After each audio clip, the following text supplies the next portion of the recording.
Welcome back, everybody. O's Extra. It's Sunday. That means the latest edition of the School of Roch. Roch Kubatko is with us. You check him out all day long at MASNsports.com. Now, last night in the game, the very first pitch, Jeremy Guthrie hits Derek Jeter. Now, after the game, Joe Girardi apparently went out of his way to comment on that. What's going on with that? He did. They have a history together. I don't think it's a reach to suggest that Jeremy Guthrie is Joe Girardi's least favorite pitcher in baseball. He's complained in the past about the number of Yankees that Guthrie has hit, and sure enough, first pitch nails Derek Jeter on the elbow. And Girardi said the following: too many, just too many. I just really don't understand it, and I know he likes to pitch inside, but it's too many, and that doesn't include the ones in spring training. And he's referencing a game that I attended in Tampa where Guthrie hit 2 Yankees, including Mark Teixeira, which forced him out of the game with a sore elbow.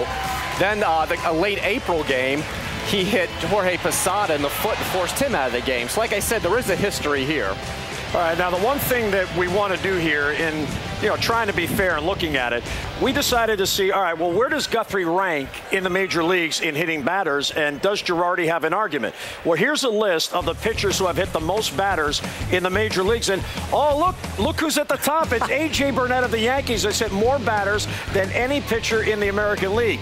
Guthrie is second. Carpenter, Hansen, and Santana are third, fourth, and fifth. Carpenter is a Cy Young Award winner from 2005, and what all 5 of those pitchers have in common, they are right-handed power pitchers that like to keep the right-handed batters off the plate. The Yankees, by the way, have hit 53 as a staff, 9th most in the major league. So my question to you is this a manager who says that if it's A.J. Burnett, if it's his guy, that's part of strategy because they're a first-place team, right? But if it's Jeremy Guthrie, the adversary, if you will, who's on a last-place team, well, then that's not allowed. Right. Do the standings dictate who you're allowed to it must, I guess. Or whatever. Yeah, I think the big issue is, like I said, going back to the number of Yankees that Guthrie's hit. He's hit 10 in his career, which is more than against any other team. He's hit 1 Boston player, 1 Tampa player, 10 Yankees. And there could be a variety of reasons for that. The Yankees may crowd the plate more. Guthrie certainly isn't throwing at these guys. He did not want to hit the leadoff batter first inning last night. But, Girardi actually yelled at Guthrie from the dugout in Tampa during that game, which did not sit well at all with the Orioles.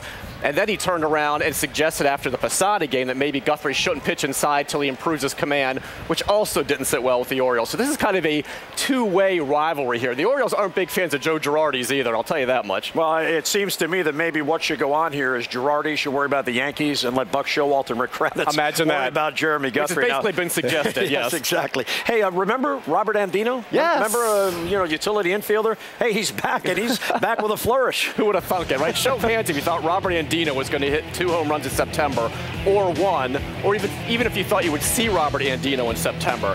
One of the more vivid images I have of spring training is Andino pacing in front of his locker. Last day we were in Sarasota, knowing he was about to be cut, trying to talk to Dave Tremblay about it, and being told he had to wait because Tremblay was talking to somebody else first. He was fuming. A couple teammates talked him off the ledge, and wisely didn't burn any bridges.